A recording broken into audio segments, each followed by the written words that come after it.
ومن أحسن قولا ممن دعا إلى الله وعمل صالحا وقال إنني من المسلمين. السلام عليكم ورحمة الله. ওয়ালাইকুম আসসালাম ওয়া রাহমাতুল্লাহি ওয়া বারাকাতুহু। বাফেলো নিউ ইয়র্ক থেকে বলছিলাম। বলেন। শেখ, আমার প্রশ্ন হচ্ছে, কিছুদিন আগে ইজতেমা গেল। ইজতেমায় এক বাংলাদেশের এক আলোচিত সমালোচিত বক্তা বলছিল ইজতেমায় যেতে হবে। ইজতেমা মানে তাবলীগী ইজতেমা না কোন ইজতেমা? পাবলিক ইজতেমাতে যেতে হবে, মানে ইমানকে রিসার্চ করার জন্য।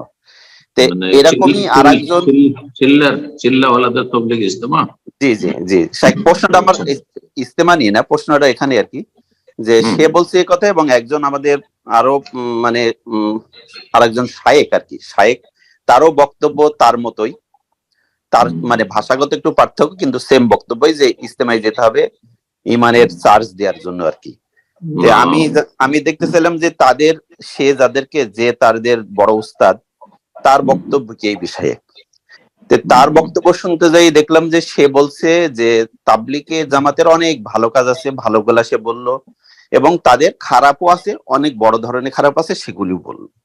তো বলার পরে সে বলছে যেটা, যে আল্লাহ সুবহানাহু ওয়া তাআলা কোরআনে যখন ইহুদি খ্রিস্টানদের কথা বলতে গেছে, তখন তাদের ভালোগুলা বলছে, তারপরে তাদের সম্পর্কে ভালোগুলা বলছে। সে কারণে সে দলিল যেটা দিছে কোরআন থেকে, যে তাহলে কারোর খারাপ থাকলেও সেটা তার ভালো যেগুলো আছে সেগুলি বলতে হবে। তা আমরা আমরা জানি যেটা জি শেখ, আমার প্রশ্ন এখানেই যে আমরা যেটা জানি, আমাদের সহিহ আকীদার সমস্ত আলেমদের একই কথা, যারা বাতিল বেদাতি তাদের ভালোগুলাও বলা যাবে না। কিন্তু এখানে দলিল যেটা দিছে উনি, যে সেই দলিল হিসাবে বলছে যে কোরআনের দলিল দিচ্ছে, আল্লাহ সুবহানাহু ওয়া তাআলা খ্রিস্টান ইহুদিদের কথা বলতে যে তাদের প্রশংসা করছে, তাদের ভালোগুলা বলছে। তো এই বিষয়ে প্রশ্নটা আমার, তাহলে আমরা যেটা কোনখানে ইহুদি নাসারাদের আল্লাহ ভালোগুলো বলেছে বলেন, ওকে বলেন যে কোনখানে আল্লাহ ভালো বলেছে না, সেটা মানে ওইরকম এক্স্যাক্টলি কোনো দিকগুলো তুলে ধরেছে, এমনি মুখস্থ বললে তো হবে না। প্রশ্ন একটু সংক্ষিপ্ত আকারে করতে হবে ইনশাআল্লাহ। যারা আমরা প্রশ্ন করব, প্রশ্ন একটু সংক্ষিপ্ত করার চেষ্টা করব। জাযাকাল্লাহ খাইর। বিসমিল্লাহির রহমানির রহিম, আলহামদুলিল্লাহ ওয়াসসালাতু ওয়াসসালামু আলা রাসূলিল্লাহ ওয়া আলা আলিহি ওয়া সাহবিহি আজমাইন। প্রথম কথা, প্রশ্ন এত লম্বা যে শুরু থেকে শেষ পর্যন্ত প্রশ্ন আয়ত্ত করাটাই মুশকিল। জি, তো যিনি জবাব দিবেন তিনি আপনার প্রশ্ন যদি আয়ত্ত না করতে পারেন তো জবাব কি করে হবে? তো উনি যা বলতে চাইলেন তাতে যারা তবলিগি চিল্লাওয়ালা তবলিগি, তারা এই ধরনের কথা বলেছে যে তবলিগি ইজতেমাতে ইমানের রিচার্জের জন্য যেতে হবে। তারা যেহেতু বেদাতের পৃষ্ঠপোষক এবং তাদের এই চিল্লার নিয়ম নীতিমালা আর তাদের যে কিতাব তা বেদাতে ভরা, বিভিন্ন রকম গুমরাহিতে ভরা, সুতরাং এই জামাতের সাথে কোন রকমের সম্পর্ক আর সংশ্লিষ্টতা জায়েজ নয়। এটি হচ্ছে গুনহার কাজে, সীমা লঙ্ঘনের কাজে, বেদাতের কাজে সহযোগিতা। তাআওয়ানু আলাল বিররি ওয়াত তাকওয়া ওয়া লা তাআওয়ানু আলাল ইসমি ওয়াল উদওয়ান।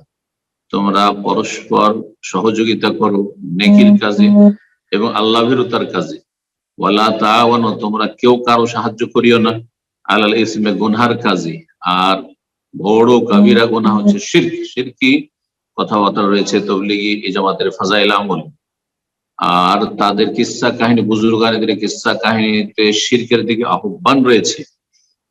তারপরে বেদাত হচ্ছে বড় কাবিরা গুনাহ, যাতে মানুষের আমল নষ্ট হয়ে যায়। এই জামাতের চিল্লার তরিকা থেকে শুরু করে তাদের যে কার্যক্রম সবগুলি বেদাতি তরিকা, তারপর রং চড়িয়ে দেওয়া হয়েছে শুধু ইসলামের। সুতরাং তারপরে এই জামাত হচ্ছে সুফি জামাত, আর সুফি ইজম হচ্ছে একটি বেদাত, যার ফলে সেখানে ইমানের চার্জ হবে না, বরং সেখানে গিয়ে বেদাতি চার্জ নিয়ে আসবে। হ্যাঁ, ইমানের সাথে শিরক বেদাতের সংমিশ্রণ করে ফিরে আসবে। এই যে সম্মিলিত মোনাজাত, বিশ্ব ইজতেমার সম্মিলিত মোনাজাত কি বিদআত নয়? আরাফাতে কেন সম্মিলিত মোনাজাত হয় না? যদি কোথাও সম্মিলিত মোনাজাত শরীয়ত সম্মত হইতো তো আরাফাতে আরাফার ইমাম সাহেব সমস্ত আরাফাবাসীকে নিয়ে হাজির, তিনি সম্মিলিত মোনাজাত করতেন, যেখানে মোনাজাতের জন্য 5 ঘন্টা 6 ঘন্টা সময়, জোহর 12:30 1টায় জাওয়াল থেকে শুরু করে মাগরিব পর্যন্ত, জোহর আসর জমা করে নেওয়ার পরে পুরোটাই হচ্ছে মোনাজাতের সময়, কিন্তু সম্মিলিত মোনাজাত নেই, সব নিজের নিজের দোয়া করছে। অথচ এটি হচ্ছে শরীয়ত সম্মত এমন গুরুত্বপূর্ণ বিশ্ব ইজতেমা, আর এটা আসলে সারা বিশ্বের সমস্ত হুজ্জাজে কেরাম আল্লাহর মেহমানদের ইজতেমা, গ্যাদারিং। আর এই গ্যাদারিং, এই ইজতেমা হচ্ছে ফরজ, হজের রুকন, না হইলে হজ হবে না, আল হজ্জ আরাফা। আশা করি বুঝতে পারছেন। সুতরাং এখানে ইমানের চার্জ হবে না, বরং শিরক বিদআত নিয়ে ফিরে আসবে আর গুনার বোঝা নিয়ে ফিরে আসবে। আল্লাহ বোঝার তৌফিক দান করুন। বিনা বাড়াবাড়িতে বলছি, আল্লাহকে ভয় করুন, সুন্নতের অনুসরণ করুন, তাওহীদ প্রতিষ্ঠা করুন, কোরআন হাদিস বোঝার চেষ্টা করুন, নবী সাল্লাল্লাহু আলাইহি ওয়াসাল্লাম সালাফদের তরিকে, সাহাবায়ে কেরাম তাবেঈনের তরিকে চলুন, তাবা তাবেঈনের তরিকে চলুন। আল্লাহ বোঝার তৌফিক দান করুন। বাকি কথা হলো এই তবলিগি ইজতেমা কথাটি আমাদের কিছু আহলে হাদিস ভাইরাও তাদের ইজতেমার ক্ষেত্রে ব্যবহার করছে, আর সেখানে এই ধরনের কথা বলছে যে চলেন তবলিগ ইজতেমাতে চলেন, ইমানের রিচার্জ হবে। এখানে কথাটি ঠিক আছে, কিন্তু এই পরিভাষাগুলি বর্জন করা উচিত, কারণ বেদাতি পরিভাষা।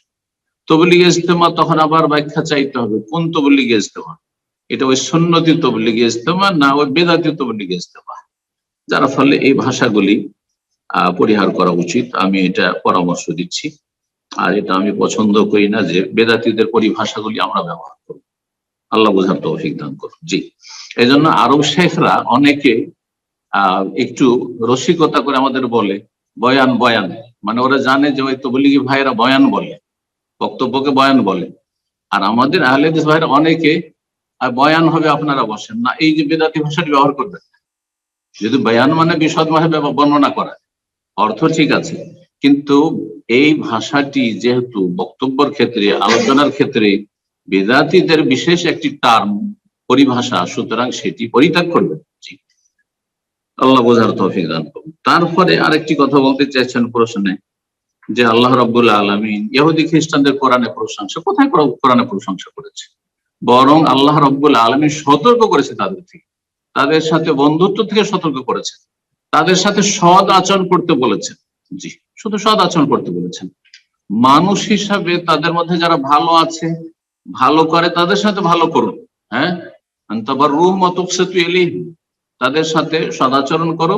আর ন্যায় বিচার যে কোনো মুসলিম অমুসলিম, ভালো মন্দ সবার ক্ষেত্রে ইনসাফ করতে হবে, ন্যায় বিচার করতে হবে। ন্যায় নীতি, ইনসাফ প্রতিষ্ঠা করা ফরজ, যদি আপনার শত্রু হয় তবু, জি, দুনিয়ার শত্রু হোক, দিনের শত্রু হোক, ওয়ালাউ আলা আনফুস, আপনার বিরুদ্ধে হইলেও ন্যায় প্রতিষ্ঠা করতে হবে। আল্লাহ কোরআনে বলেছেন, আল্লাহর বিধান, আল্লাহ প্রশংসা করেননি। জি, তবে হয়তো এখানে ইঙ্গিত করতে চেয়েছে যে তাদের কিছু লোকেরা, খ্রিস্টানদের কিছু লোকেরা এমন ছিল যারা আল্লাহ রাব্বুল আলামিনের কাছে কান্না করত। তারা তখনকার যুগে ভালো ছিল, তখনকার কথা প্রশংসা করেছে, কিন্তু তৃতীয়বাদীদের প্রশংসা করেছে। হ্যাঁ, যারা ক্রুসের পূজারী তাদের প্রশংসা করেছে, যারা মারিয়াম আলাইহিস সালামকে অসতী বলছে ইহুদিরা, তাদের প্রশংসা করেছে কোরআনে। যারা ঈসা আলাইহিস সালামকে ওয়ালাদুজ জিনা, জারুর সন্তান বলেছে ইহুদিরা, তাদের প্রশংসা করেছে কোরআনে।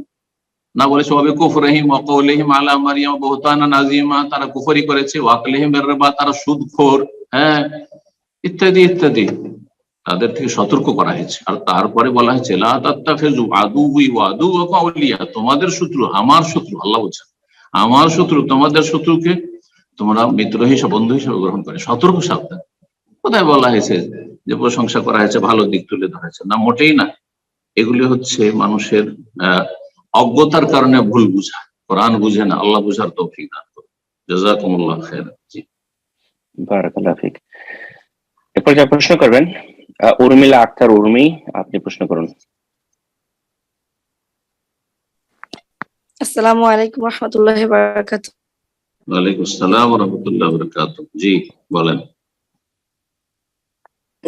যে ওস্তাদ, আমি জামানি থেকে বলতেছি। আমরা অনেকদিন যাবত জামানিতে থাকি। আমাদের উপর অনেকদিন আগে থেকে হজ ফরজ হয়েছে, আমার এবং আমার স্বামীর উপর। তো সুযোগ সুবিধা সামর্থ্য সবকিছু থাকার পরও জ্ঞানের অভাব বা সঠিক বুঝ না থাকার কারণে উপলব্ধি হয় নাই, এজন্য আমরা হজটা করি নাই বা করতে হবে যেটাও বুঝি নাই আসলে। তো এখন আমরা ভুল বুঝতে পারছি, এজন্য 2020 সালে সম্পূর্ণভাবে মানে সব প্রিপারেশন নিয়েই ফেলছিলাম, কিন্তু করোনার কারণে হজটা বন্ধ হয়ে গেল। আর এখন তো হজটাই অনেক টাফ হয়ে গেছে, 8-10 লাখ টাকার মতো পার পার্সন লাগতেছে আমার এখন। তো করতে পারতেছি না, আর আমার ছোট বাচ্চা থাকার কারণে আমি যেতে পারতেছি না। আমার কাছে টাকা আছে, আমার স্বর্ণ বিক্রির টাকা, কিন্তু আমার হাজবেন্ডের কাছে এই মুহূর্তে মানে ক্যাশ টাকা নাই। তো এই মুহূর্তে যদি এখন খুবই ভয়ের মধ্যে আছি যে এই মুহূর্তে যদি কে কখন মারা যায় তাহলে কি আমাদের হজটা ফরজ থেকে যাবে। এখন তো আমরা অনেক চেষ্টা করতেছি কিন্তু পারতেছি না, নাকি টাকা মানে স্বামীকে জোর করে বা বুঝাই টুঝাই হইলো যে লোন করে হলো আপনি টাকা হজে যান, এটা বলবো কি করা উচিত আমাদের উস্তাদ? প্রথম কথা, হজ ফরজ হওয়ার জন্য আর্থিক সক্ষমতা থাকতে হবে, আর্থিক দিক থেকে মোস্তাতেই মানে সক্ষম হইতে হবে। আর প্রত্যেককে নিজ নিজ মালিকানায় অন্যের টাকা নিয়ে নয়। তো স্বামী টাকা দিয়ে তিনি যেন হজ করতে সক্ষম হন। তিনি যে কয়দিন হজে আসবেন সে কয়দিনের বাড়িতে সংসার খরচ খরচা রেখে যদি এত টাকা থাকে তার কাছে, যেই টাকা দিয়ে তিনি হজ করতে পারবেন, তাহলে তার উপর হজ ফরজ। আপনার কাছে টাকা আছে আলহামদুলিল্লাহ, আপনার উপর হজ ফরজ হবে, কিন্তু আপনার জন্য আরেকটি অতিরিক্ত শর্ত যে আপনি যেহেতু মহিলা মানুষ, আপনার জন্য মাহরাম শর্ত, ওজুদ মাহরাম, বিনা মাহরামে সফর করা জায়েজ নয়। যে কোনো সফর, হজের সফর হোক, উমরা সফর হোক, আর এমনি কোনো সফর হোক, যে কোনো সব দুনিয়াবি সফর হোক, জায়েজ নয় যতক্ষণ পর্যন্ত তাহলে মাহরাম না পাচ্ছেন, ততক্ষণ আপনার এই শর্ত আপনার কাছে বিদ্যমান নেই। যখন শর্ত কমপ্লিট হয়নি, আপনার উপরও হজ ফরজ হয়নি। আপনার দায়িত্ব নয় যে আপনাকে খরচ দিয়ে আপনার স্বামীকে নিয়ে আসতে হবে, আপনি দিলে এহসান। জি, কথা বোঝা গেছে? এখন আপনি ধরেন এটাও ভাববেন না যে আমার স্বামী টাকা যতদিন না হবে ততদিন আমি হজ করবো না, অথচ আমার কাছে টাকা আছে। হয়তো আপনার আব্বা আসছেন হজে, আপনার ভাই আসছেন হজে, আপনার অন্য কোনো মাহারাম আসছেন হজে, আর আপনার স্বামী যেহেতু সচ্ছল নয়, তো উনি আসতে পারছেন না, আপনি সেই মাহরামের সাথে হজে আসবেন, তাতে আপনার স্বামীর কষ্ট পাওয়ার কোন শরীয়তে বৈধতা নেই। আরেকটি বিষয় আপনার প্রশ্নে এসেছে, সেটা হচ্ছে আমার স্বামীকে কি বলবো যে উনি লোন করে হজে না, জায়েজ নয়। ঋণ করে হজ করা জায়েজ, ঋণের বোঝা দিবেন, আর আল্লাহ না করে হায়াত মত কখনো না কি চলে আসে। সুতরাং ঋণ করে হজ করা মোটেই ঠিক নয়, মোটেই ঠিক নয়। তবে ওলামারা বলেছেন যদি কারো কাছে বিকল্প ব্যবস্থা থাকে, ধরেন টাকা পয়সা ক্যাশ নেই কিন্তু তার কাছে ভালো জমি জায়গা আছে বিভিন্ন জায়গায়, আর তারপরে অস্থায়ী ভাবে লোন নিয়ে আসছে আর বলে আসছে যে ভাই আমি লোন নিয়ে যাচ্ছি আপনার কাছ থেকে, কিন্তু আমার কাছে বিকল্প পেমেন্টের জন্য ব্যবস্থা আছে, আল্লাহ না করে আমি দুনিয়া থেকে যদি চলে যাই তাহলে আমি ওসিয়ত করে যাচ্ছি আমার পরিবারকে, আমার উত্তরাধিকারী ওয়ারিসিনদেরকে, যে আমার জমি জায়গা বিক্রি করে লোন পরিশোধ করবে, তাহলে নেওয়া যেতে পারে টেম্পোরারি। নাহলে এমনিতেই আপনার লোন পরিশোধ করার ব্যবস্থা নেই আর আপনি লোন নিয়ে হজে আসবেন, এটি শরীয়ত সম্মত নয়, শরীয়ত বিরোধী কাজ। আবার বলছি, আপনার হজ ফরজ হয়েছে, কিন্তু হজ ফরজ হতে আরেকটি শর্ত পুরো হওয়া বাকি আছে, সেটা হচ্ছে মাহরাম পাওয়া। মাহরাম পেয়ে যান তাহলে আপনি হজে চলে আসবেন, মাহরামের খরচের ব্যবস্থা করতে পারেন, স্বামীর খরচের ব্যবস্থা করতে পারেন, তখন হজ ফরজ হবে, না হলে আপনার হজ ফরজ হয়নি। হজের বিষয়টি আমাদের কাছে আসলে আবেগী বিষয়। অনেকে মনে করেন যে না, হজ মানে অন্য ক্ষেত্রে অনেক ঘাটতি আছে, হয়তো ফরজ ওয়াজিব, কিন্তু হজের ক্ষেত্রে বড়ই মানে উদগ্রীব। না, এমন বিষয় নাই। হজ ফরজ হওয়ার জন্য আপনার সবগুলি শর্ত আপনার মধ্যে আছে কিনা এটি দেখার চেষ্টা করবেন, বোঝার চেষ্টা করবেন। আল্লাহ তৌফিক দান করুন। দোয়া করি আল্লাহ আপনাকে হজ পুরা করার তৌফিক দান করুন, মনের আশা পূরণ করুন, এবং আপনার স্বামীকে আল্লাহ সচ্ছল বানিয়ে দিন যাতে তিনি হজ করতে পারেন। আপনার জন্য আল্লাহ মাহরাম যেন ব্যবস্থা করে দেন, আর যখন মাহরাম পাবেন তখন দ্রুত হজে আসার চেষ্টা করবেন, বিলম্ব করবেন না। আল্লাহ তৌফিক দেন। জি, আমিন। এরপর যা প্রশ্ন করবেন রনি আহমেদ, আপনি প্রশ্ন করুন। আসসালামু আলাইকুম ওয়া রাহমাতুল্লাহি ওয়া বারাকাতুহু। ওয়ালাইকুম আসসালাম ওয়া রাহমাতুল্লাহি ওয়া বারাকাতুহু। জি জি, সম্মানিত শাইখ, আমি বাংলাদেশ ব্রাহ্মণবাড়িয়া থেকে বলছিলাম। বলেন। জি শাইখ, আমার প্রশ্ন হলো অনেক আলেমরা ওয়াজ মাহফিলে একটি সুপ্রসিদ্ধ হাদিস বলেন যে দুজন ব্যক্তি একটি মূর্তির পাশ দিয়ে যাচ্ছিলেন। তো ওই মূর্তির খাদেম তাদের মধ্যে একজনকে একটি মাছি হলেও দান করতে বললেন। তখন তাদের মধ্যে একজন একটি মাছি দান করলেন, ফলে ওই লোকটি জাহান্নামে গেলেন। অপর আরেকজনকে অনুরূপ মাছি দান করতে বলা হলে আপনার ওই লোকটি মাছি দান করলেন না। এর ফলে লোকটির গর্দান উড়িয়ে দেওয়া হলো। এই কারণে লোকটি জান্নাতে গেলেন। তো শাইখ, জি, তো শাইখ এই সুপ্রসিদ্ধ হাদিসটি কি সহিহ? একটু বিস্তারিত বলবেন ইনশাআল্লাহ। এই হাদিসটি যারা গবেষক ওলামায়ে কেরাম তাদের কাছে সহিহ নয়, হাদিস যায়িফ, হাদিস সহিহ নয়। কিন্তু সৌদি আরবে কিছু শাইখেরা আছেন, বিশেষ করে শেখ মোহাম্মদ আব্দুল্লাহ রাহমাহুল্লাহ বংশের কিছু ওলামায়ে কেরাম, তারা এটার খুব ডিফেন্স করেছেন। যেহেতু কিতাবুত তাওহীদে শেখ মোহাম্মদ আব্দুল্লাহ রাহমাহুল্লাহ মুজাদ্দিদ হাদিসটি নিয়ে এসেছেন, তো সেই জন্য তিনি ভাষ্য করতে গিয়ে সেই কিতাবুত তাওহীদের জোর দিয়েছেন যে হাদিস সহিহ। তো হাদিস সহিহ যখন বলেছেন তখন আবার ব্যাখ্যার প্রয়োজন যে কি করে এটা হয়, কারণ সেখানে তো নিরুপায় হয়ে সে যান বাঁচাবার জন্য একটা মাছি উৎসর্গ করেছে। তো নিরুপায় হয়ে যদি যান বাঁচাবার জন্য, আত্মরক্ষার জন্য একটা মাছি উৎসর্গ করে, তাহলে তো এখানে জাহান্নাম হবে না, দাখালান্নার হবে না। কারণ আল্লাহ কোরআনে বলেছেন, কোরআন বিরোধী কথা এটি। আর কোরআনে সূরা নাহলে রয়েছে ইল্লা মান উকরিহা, যদি জবরদস্তি করা হয়, ওয়াকালবুহু মুতমাইন্নুন বিল ঈমান, কিন্তু ঈমান অন্তরে বদ্ধপরিকর রয়েছে, ঈমান হারায়নি, তাহলে মাফ। শিরক কুফরি কথা বললে আর শিরক কুফরি করলে তাতে ঈমানের কোনো যায় আসে না। তো তখন সেই ক্ষেত্রে তারা ব্যাখ্যা করেছেন, তারা সহিহ বলতে চেয়েছেন যে এই ব্যক্তিকে যখন চাপ দেওয়া হইলো, প্রেসার দেওয়া হইলো যে তুমি অবশ্যই একটা কিছু দাও, না হলে একটা মাছিও দাও, মাছি উৎসর্গ করো, তখন সে সন্তুষ্ট চিত্তে, সে আগ্রহের সাথে, ঘৃণার সাথে নয়, আগ্রহের সাথে সন্তুষ্ট চিত্তে সে মাছিটি উৎসর্গ করেছিল, এই বলে তারা ব্যাখ্যা করেছেন। কিন্তু আল্লাহু আলাম অধিকাংশ গবেষকগণ বলছেন যে হাদিসটি সহিহ নয়। জি, জাযাকুমুল্লাহ। বারাকাল্লাহু ফিক। এরপর যা প্রশ্ন করবেন মঈন, আপনি প্রশ্ন করুন।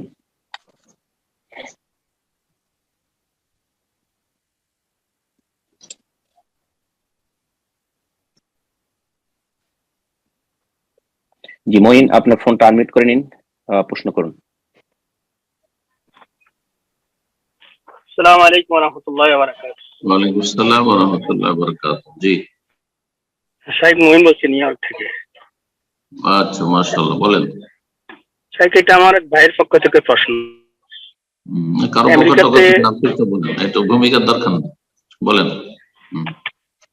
যে আমেরিকাতে বৃদ্ধ মা বাবার জন্য সরকারিভাবে প্রতি সপ্তাহে একটা সার্ভিস দেওয়া হয়, যেটা ওখান থেকে টাকা দেওয়া হয়। বিভিন্ন বৃদ্ধ মা বাবার জন্য একটা সার্ভিস দেওয়া হয়, যে ওরা সরকারি লোক দেয়, তাকে সেবা দিবে আর কি। সরকার কিছু অনুদান দেয় বৃদ্ধদের জন্য, এই তো নাকি? জি জি, যে এটা সাপ্তাহিক লোক দেয় আর কি। তো এই সুযোগে নিজের ছেলে মেয়ে অথবা নিজের কোন স্ত্রী এই সার্ভিসটা নিচ্ছে, কিন্তু ওনার প্রশ্ন হলো যে নিজের পরিবারের লোকজনে পুরোপুরি সার্ভিসটা দেয় না, কিন্তু টাকাটা নিয়ে নেয়। আর সরকারিভাবে যদি নিয়োগ দেওয়া হয়, ওটা পুরো সার্ভিসটাই পায়। এই টাকা প্রশ্ন কি এখন? প্রশ্ন জায়েজ কিনা এটাই প্রশ্ন লাস্ট করছি, যেটা হলো নিজের পরিবারের লোকজনে সার্ভিসটা নিয়ে নেয়, ঠিকই টাকাটা নিয়ে নেয়, কিন্তু পুরোপুরি সার্ভিসটা দেয়। আর সরকারি ভাবে ওরা লোক দিয়ে দিলে ওরা পুরো 8 ঘন্টা ডিউটি, 8 ঘন্টা ডিউটি পুরো। জি জি জি, ভালো সেবা যত্ন করে, পরিচর্যা করে ওই বৃদ্ধ, এইটি স্পষ্ট। একটু সাধারণ লোকের জবাব দিতে পারবে যে সরকার যে উদ্দেশ্যে এই অনুদানটা দিচ্ছে বা এই সহযোগিতা দিচ্ছে আপনার বৃদ্ধ বা বৃদ্ধাকে, সেটা সেই উদ্দেশ্যেই ব্যয় হইতে হবে। সে উদ্দেশ্যে ব্যয় না করে যদি সেটা তারা নিজেরা খেয়ে নেয়, অথচ যে সার্ভিসটা দেওয়ার দায়িত্ব নিয়েছে লিখিতভাবে সরকারের সাথে চুক্তি করে, সেই সার্ভিসটা যথাযথ দিল না, তাহলে এরা খেয়ানত, আমানতে খেয়ানত করলো, এদের রুজিতে হারাম প্রবেশ করলো। যতটা কাজ করেছে ততটা হালাল হয়েছে, যতটা কাজ করেনি, গাফিলতি করেছে, ঠকামি করেছে, ততটা তাদের রুজি হারাম, তাদের রুজি হারাম। আল্লাহ বুঝার তৌফিক দান করুন, হারাম রুজি থেকে বেঁচে থাকার তৌফিক দান করুন। আরো কিছু লোকেরা রয়েছে যে তারা আপনার ইনকাম করছে, তারপরে সরকারকে শো করছে যে না আমাদের কোনো ইনকাম নেই, আমরা গরিব মিসকিন, আমাদের কাজকর্ম নেই, আর তারপরে সরকার থেকে অনুদান নিয়ে খাচ্ছে। এটাও হারাম। অমুসলিম রাষ্ট্র, অমুসলিম সরকার আপনাকে দিচ্ছে, আমানতের ক্ষেত্রে মুসলিম অমুসলিমের বিধান সমান, যেমন সুবিচারের ক্ষেত্রে মুসলিম অমুসলিম সমান। সুতরাং এসব খেয়ানত গুলি করবেন না, এসব হারাম রুজি পশ্চিমা দেশে গিয়ে নেবেন না, না হলে আপনাদের দুনিয়াও যাবে, আখেরাতেও যাবে, আর ছেলে মেয়েও ভালো হবে না। এক তো প্রতিকূল পরিবেশ খারাপ, যেখানে নিজেরা খারাপ হয়ে যাচ্ছে, আগামী জেনারেশনের ভবিষ্যৎ অন্ধকার হয়ে যাচ্ছে, আর তারপরে হালাল রুজিও যদি না খান, হারাম রুজি খান, ছেলে মেয়েদের হারাম রুজি খাওয়ান, তাহলে ছেলেমেয়েরা দ্রুত খ্রিস্টান হয়ে যাবে, নাস্তিক হয়ে যাবে, আর আপনি জাহান্নামে নিজেও চলে যাবেন তাদের গুমরাহির কারণে, আর আপনিও যে এইসব পাপ করছেন তার কারণে জাহান্নামে যাবেন, এবং আগামী প্রজন্মকে জাহান্নামের দিকে ঠেলে দিবেন। আল্লাহ বুঝার তৌফিক দান করুন, হেদায়েত দান করুন, আর যেই দায়িত্ব নিয়েছেন যথাযথ পালনের তৌফিক দান করুন। জাযাকুমুল্লাহ খাইর। বারাকাল্লাহ ফিক। এরপর যা প্রশ্ন করবেন মুক্তা, আপনি প্রশ্ন করুন।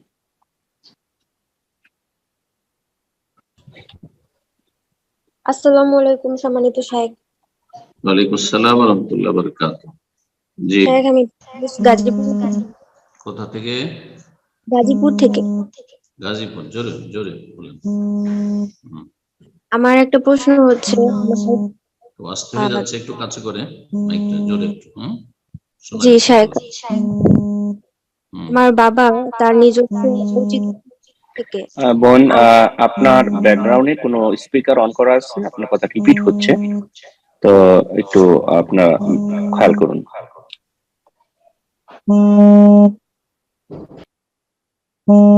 একটু জোরে বললে শোনা যাবে, এখন শোনা যাচ্ছে না।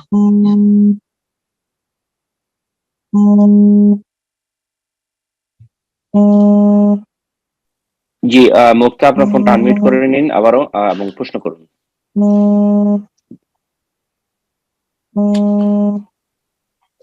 জি শাইখ, উঠে গেছেন নাকি?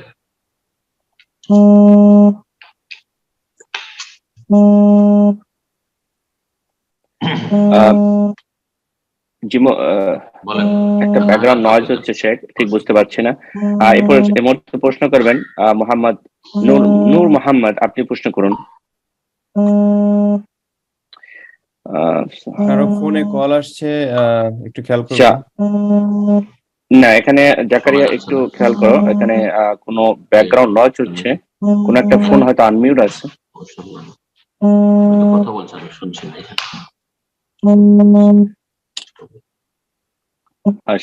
আসসালামু আলাইকুম শেখ। কিচ্ছু হয়নি, হ্যাঁ, কথা বলেন। শুনতে পাচ্ছেন? আমার শুনছেন ইকরাম ভাই? জি শোনা যাচ্ছে শেখ। জি আসসালামু আলাইকুম। আমারই মুশকিল বোধহয়, বলেন এখন, কথা বলেন। আচ্ছা, কোন ব্রাদার ফোন আনমিউট করেছেন, আপনার সম্ভবত আপনি কম্পিউটারের জ্যাকের মাধ্যমে আনমিউট করেছেন, আপনাকে শোনা যাচ্ছে। জি, আপনি প্রশ্ন করুন।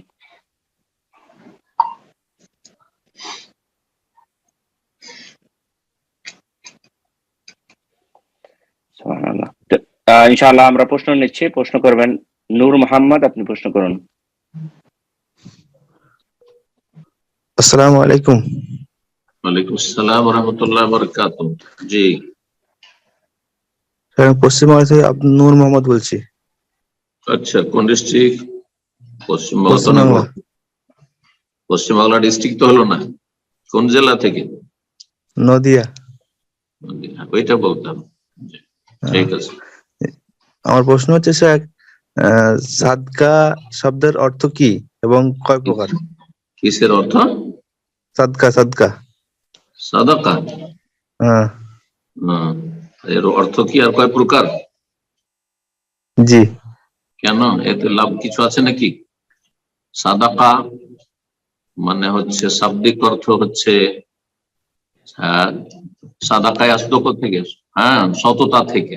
তো যেই ব্যক্তি অন্তর থেকে খুলুসের সাথে সাদকা করে তার অন্তরের সততার প্রমাণ বহন করে।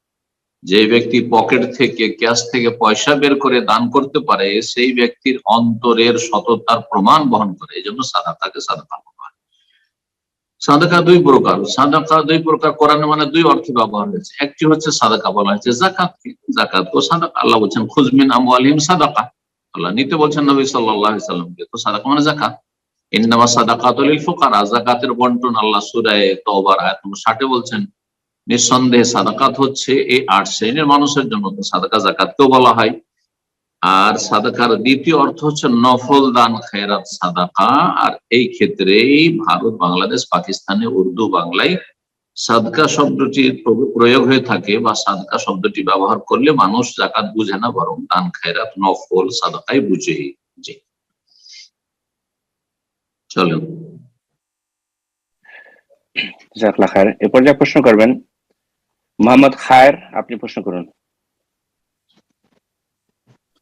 আসসালামু আলাইকুম ওয়া রাহমাতুল্লাহ। ওয়ালাইকুম আসসালাম ওয়া রাহমাতুল্লাহি ওয়া বারাকাতুহু। শেখ, আমি নিউ ইয়র্ক থেকে বলছি। আমার প্রশ্নটা হলো, আমি যে এলাকাতে থাকি এখানে মনে করেন 90% মানুষই তারা মাযহাব ফলো করে। তো আমি তো হইলাম সংখ্যা লঘু, আমাকে সবসময় বিভিন্ন কথা বললে তারা খেপায়, লা মাযহাবি এই সেই অনেক কিছু আর কি। তো আমি নিজে অনেক ইয়ে করে রাখি, ইনশাআল্লাহ আলহামদুলিল্লাহ সবুর দিছে আল্লাহ।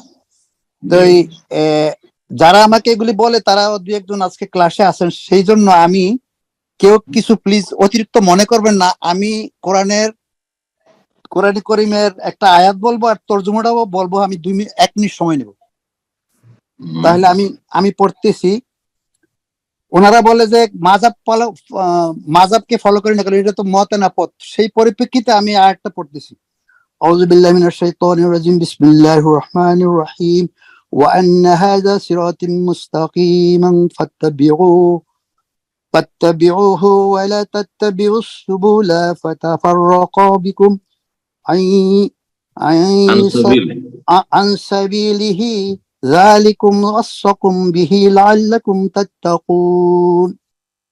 আমি আর 10 সেকেন্ড নিতেছি, আমি তর্জমাও পড়তেছি, তার কারণ ওনাদেরকে আমি দলিলটা প্রমাণ করতেছি। তারপরে শেখ এর মধ্যে আলোকপাত করবেন, ইনশাআল্লাহ তাদেরকে বুঝিয়ে বলবেন।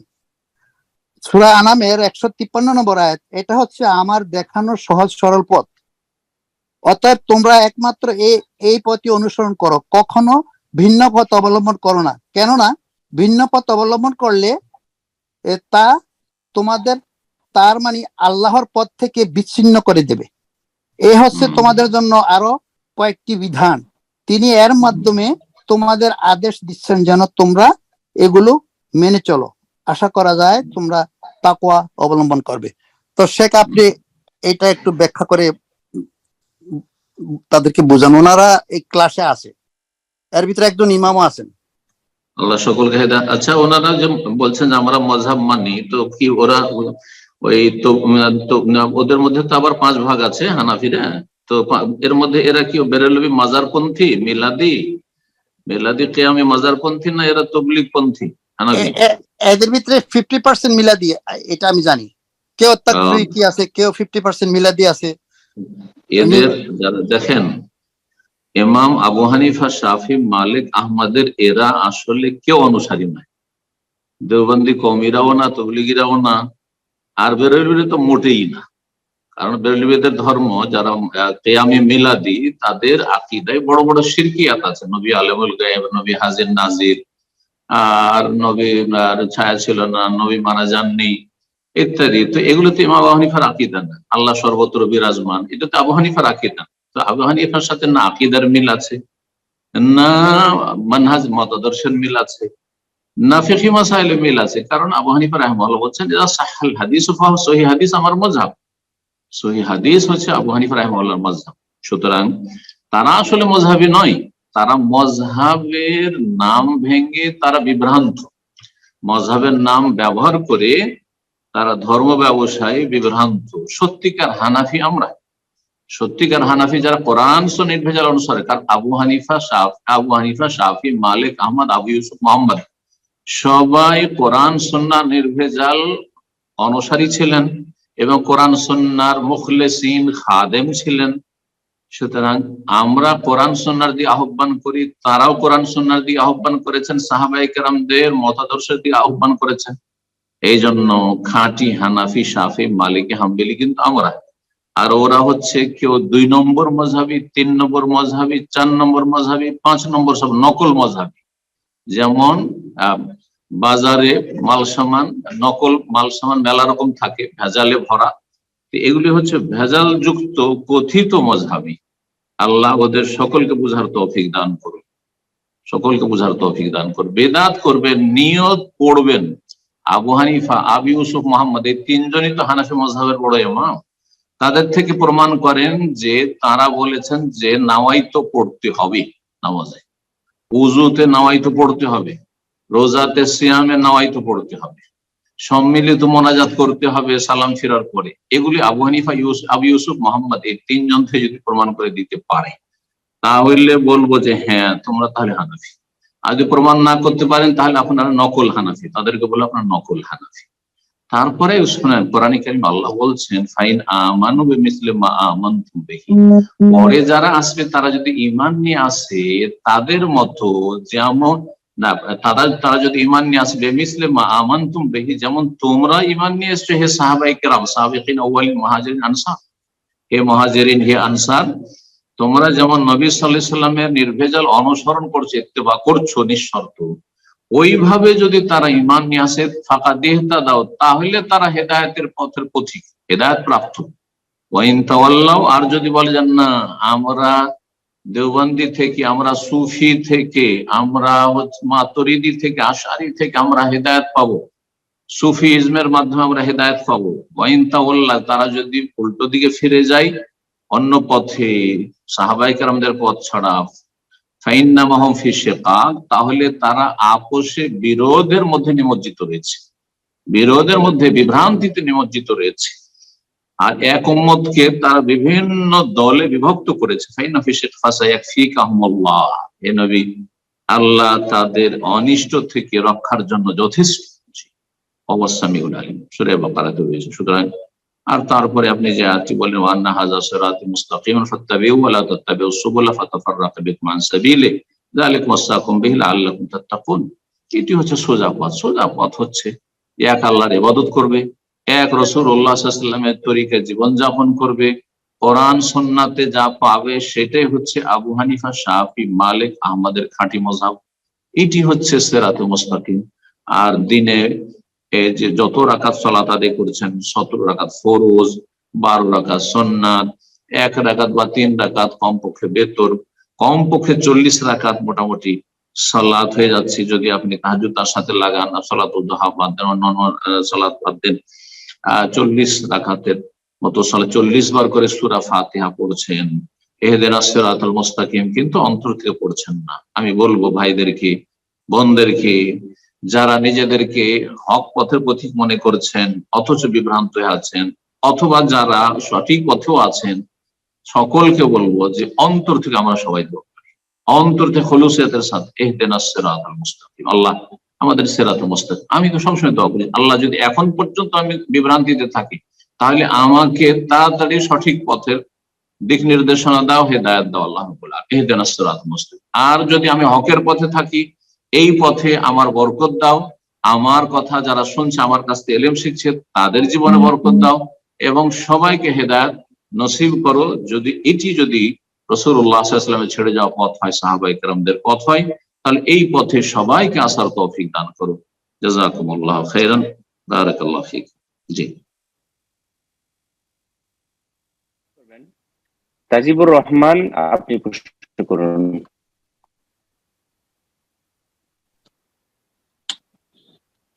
আসসালামু আলাইকুম ওয়া রাহমাতুল্লাহ। ওয়ালাইকুম আসসালাম ওয়া রাহমাতুল্লাহি ওয়া বারাকাতুহু। জি, তাজিবুর রহমান বলছি, পশ্চিম বাংলার নদিয়া জেলা থেকে। বলেন। আমার প্রশ্ন হলো, আমাদের এলাকায় একটি বিষয় একটু মতনৈক্য হচ্ছে, মানে এটা আমার গ্রামে 3টা কবরস্থান আছে আমাদের, যেগুলো কবর দিতে দিতে পরিপূর্ণ হতে চলেছে বা হয়ে গেছে, আর কিছু তার ভিতরে একটা বৃহৎ কবর 70 বছর আগে থেকে শুরু হয়ে, এখন 4-5 বছর পরিপূর্ণ হয়ে গেছে, কবর দেওয়া আর জায়গা নেই, এবং সে হচ্ছে একটু নিচু জায়গা, বৃষ্টির সময় বৃষ্টি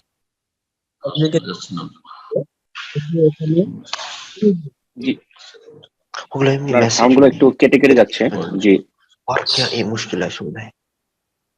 এমতো অবস্থায় জনসাধারণ এই শোনা কবরে যাচ্ছিল না, আবার বলেন, নতুন করে বলেন। হ্যাঁ বলেন, কবরস্থান ফুল হয়ে গেছে, তারপরে? তো ফুল হয়ে গেছে, সেই কবরস্থানে নতুন করে মাটি ভরাট করে আবার কবর দেওয়ার জন্য জনসাধারণ সিদ্ধান্ত নিয়েছে। আর মাঠে ঘাটে জমি জায়গা নাই?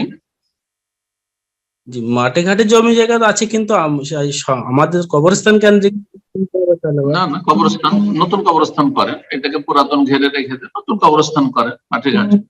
যেই লোকটি মারা যাচ্ছে ওর ভিটে মাটির পরে জমি জায়গা নেই, আগে সেই লোক হক রাখে যে তার জমিতে সে দাফন হবে, আর তারপরে তখন দাফন হওয়ার পরে জায়গা বাঁচলে তখন অন্যরা ভাগ বন্টন করবে।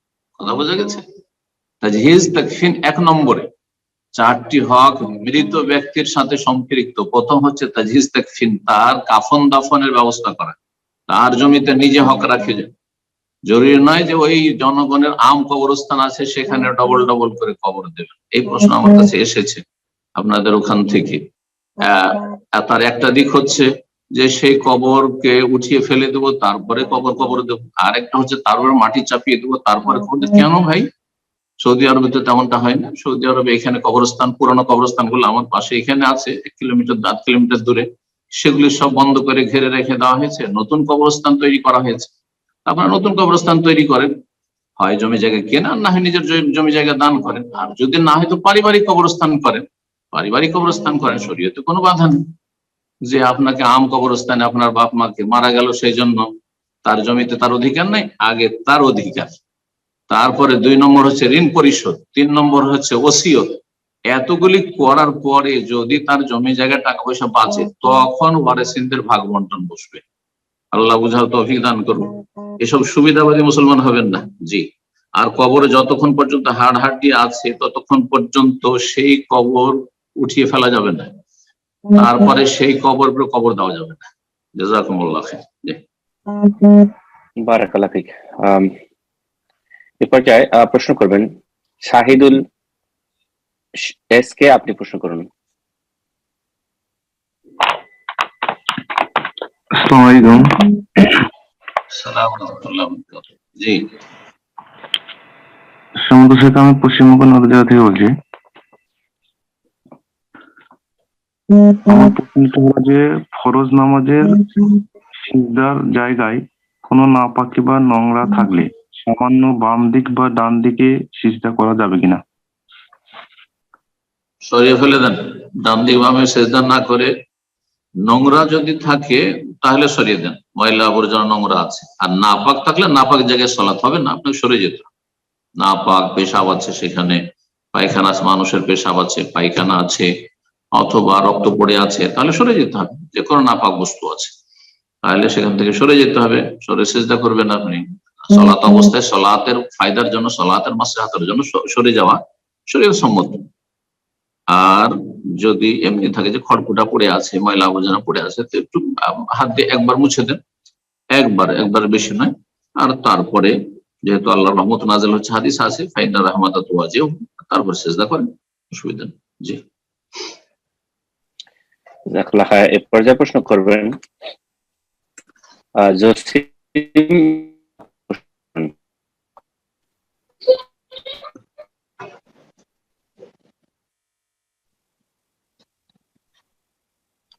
শোনা যাচ্ছে? আসসালামু আলাইকুম ওয়া রাহমাতুল্লাহি ওয়া বারাকাতুহু। প্রশ্ন করুন।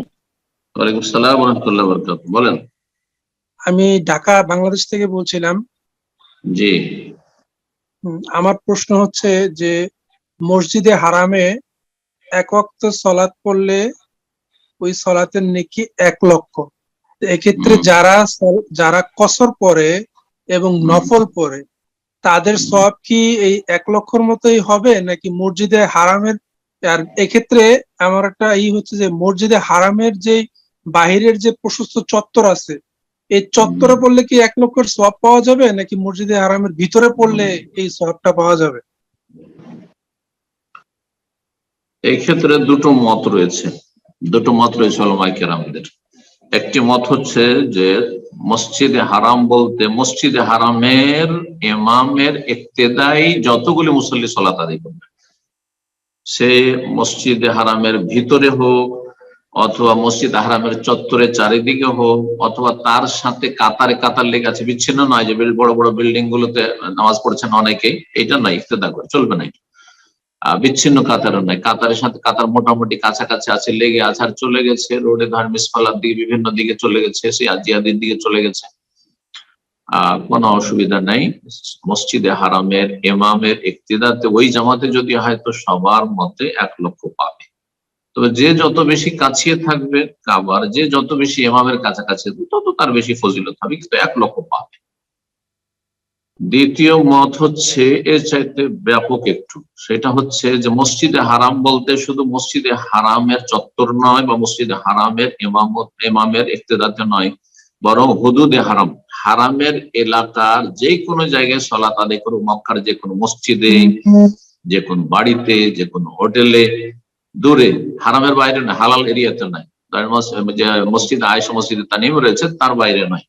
এইরকমই আরাফার দিকে না, মুজদালিফা পর্যন্ত, মুজদালিফা হচ্ছে হারামের ভিতরে, মেনা হচ্ছে হারামের ভিতরে, এইভাবে। তো হুদুদ হারামের ভিতরে যে কোনো জায়গায় যদি সালাত আদায় করে, যেমন আজিজিয়াতে, আজকে হুদুদ হারামের ভিতরে যদি কেউ সালাত আদায় করে, মিসফালা আপনার যে কোনো মসজিদে অথবা বাড়িতে যারা সালাত আদায় করছেন 1 লক্ষ পাবে।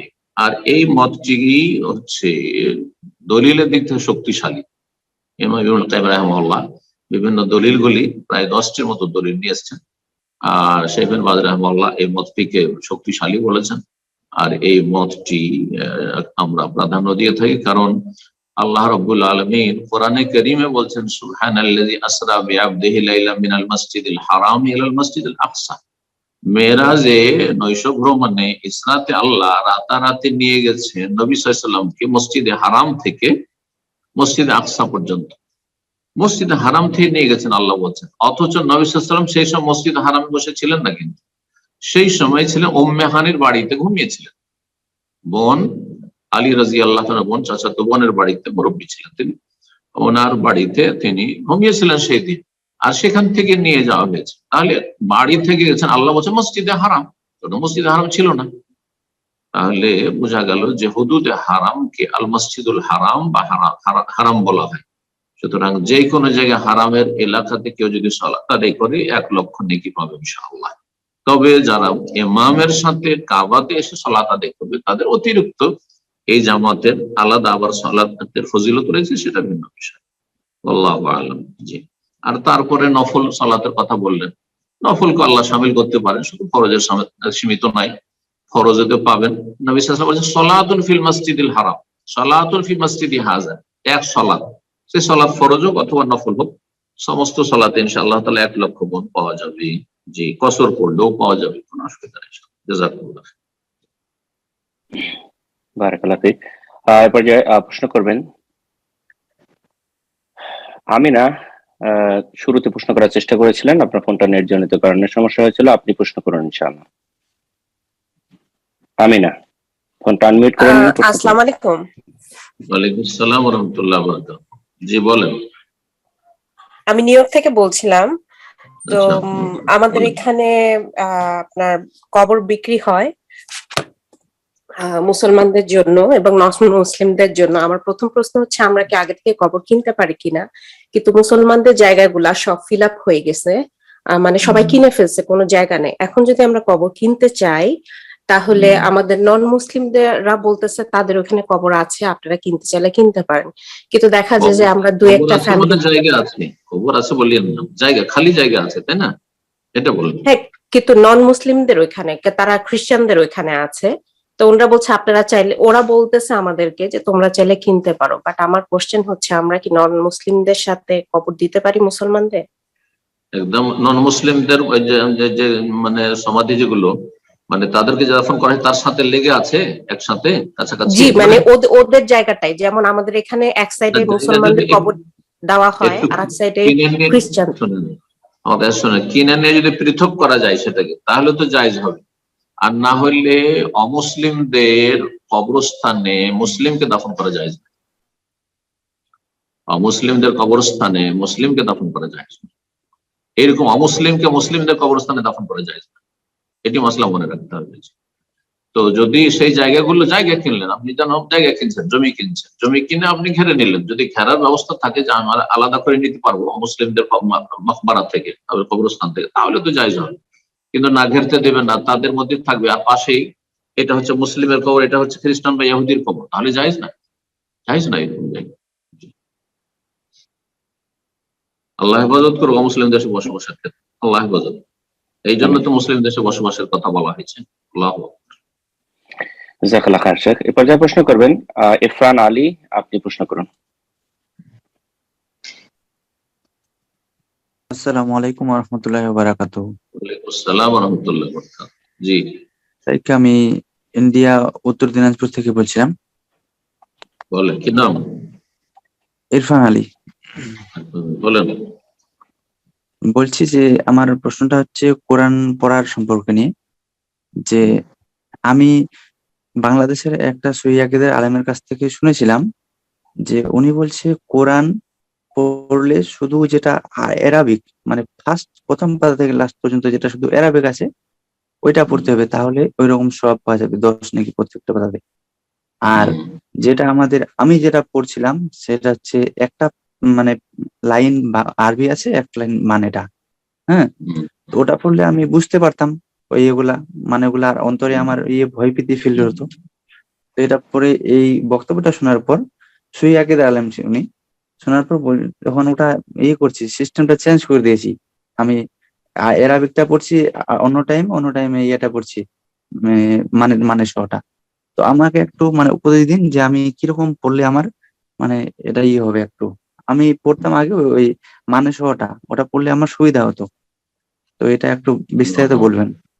জি জি জি, খুব গুরুত্বপূর্ণ প্রশ্ন। আসলে উনি যে বলেছেন হয়তো ওনার উদ্দেশ্য আলাদা, আপনি ভুল বুঝেছেন, ওনার বক্তব্য ভুল বুঝেছেন। আশা করি উনি যদি ভালো আলেম হয়ে থাকেন কোরআন সুন্নাহ, তাহলে উনি এইভাবে ভুল বলবেন না, কিন্তু আপনি ভুল বুঝেছেন। এই বিষয়টি ক্লিয়ার করতে হবে। সেটা হচ্ছে যে মান কারা হারফান মিন কিতাবিল্লাহ ফালাহু বিহি হাসানা, কেউ যদি কোরআনের একটি অক্ষর পড়ে তো 1 নেকি পাবে। ওয়াল হাসানাতু বিআশরি আমসালিহা, আর 1 নেকি 10 গুণ আল্লাহ করেন মিনিমাম, তাহলে এক অক্ষরে 10 নেকি। আলিফ লাম মিম 30 নেকি হলো।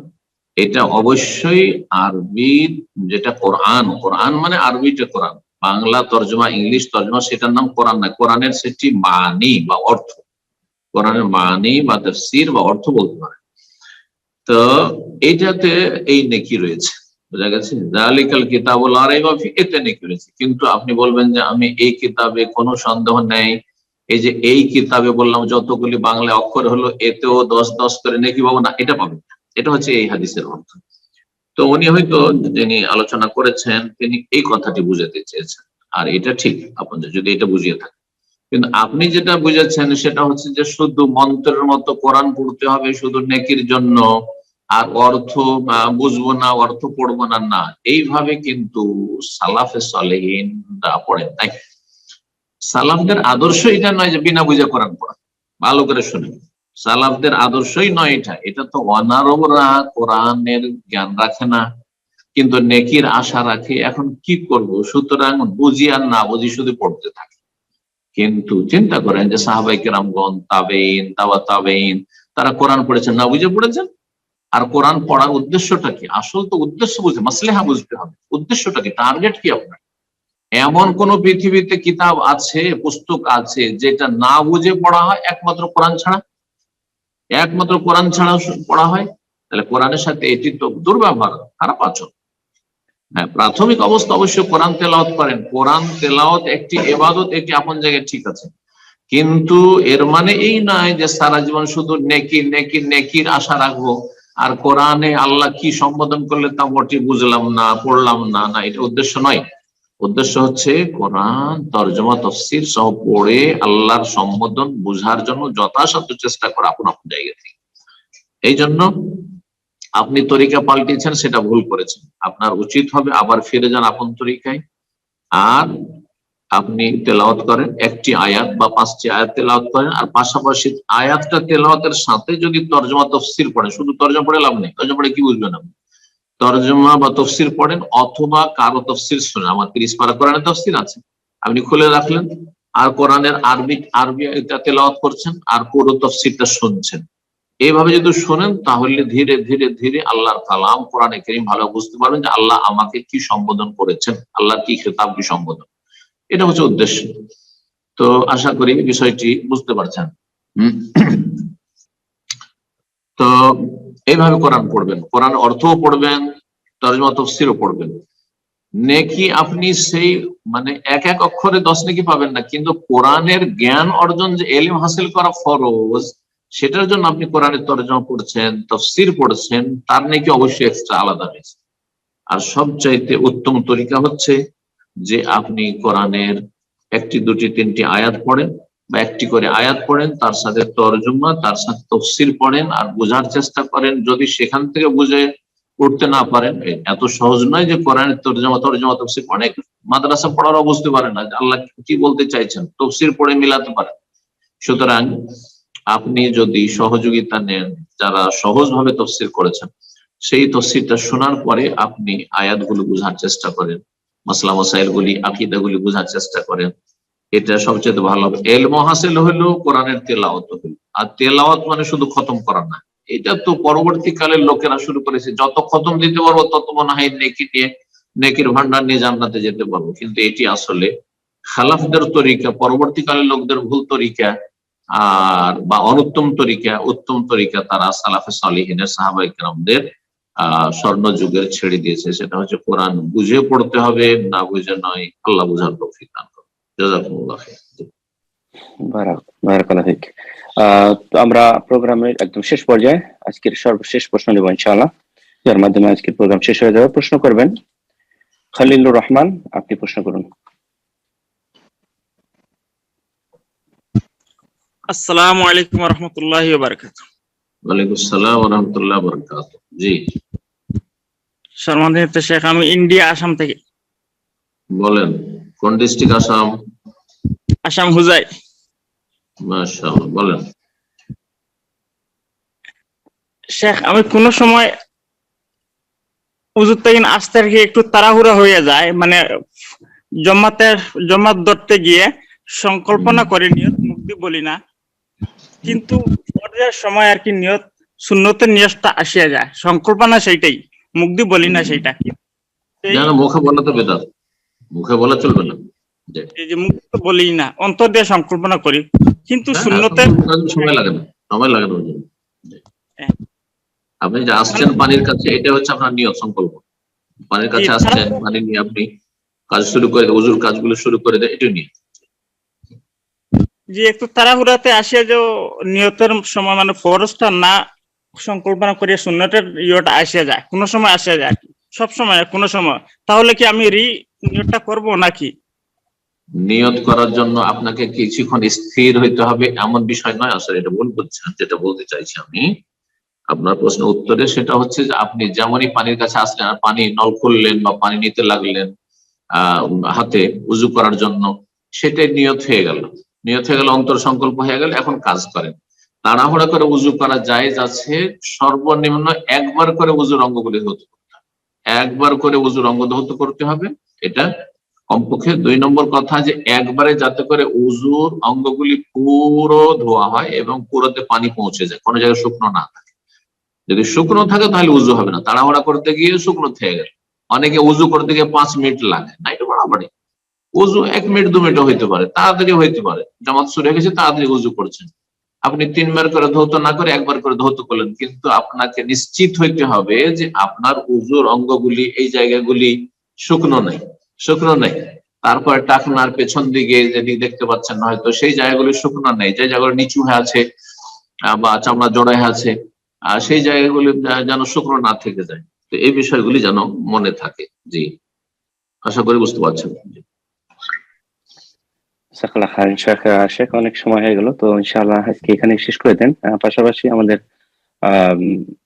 কোন ব্রাদার অথবা সিস্টার আমাদের কাছে আপনার কাছে দোয়া চেয়েছেন তার জন্য এবং তার ফ্যামিলির জন্য, আর এর সাথে বলবো শেখ আমাদের অনেকেই অসুস্থ, সকলের জন্য একটু দোয়া করে আজকে শেষ করে দেবেন ইনশাআল্লাহ। জাযাকাল্লাহ খাইর।